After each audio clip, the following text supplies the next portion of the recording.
Originally developed and baptized in 2012 by Zurich Federal Institute of Technology, the Cubely is a cube that becomes a reaction wheel-based 3D inverted pendulum when positioned in one of its vertices.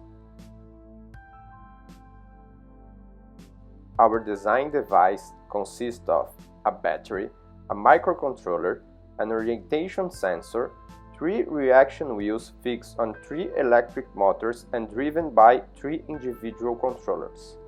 To connect all the electronics, a printed circuit board was designed specifically for this. The mechanical structure was made of laser-cut aluminum and 3D printed ABS.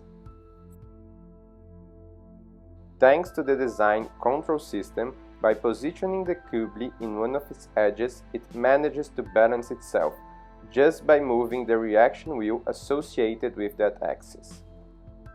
If it is put in one of its vertices, all reaction wheels come into play to guarantee stability, now in 3-dimensional. In addition, the device is able to rotate itself around the vertical axis.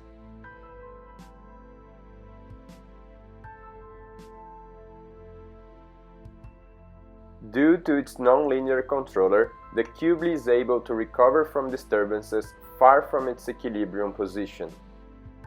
Although this has already been done nearly a decade ago, our approach utilizes quaternion-based modeling and control, which allows working out quite complex dynamic equations completely by hand utilizing vector notation.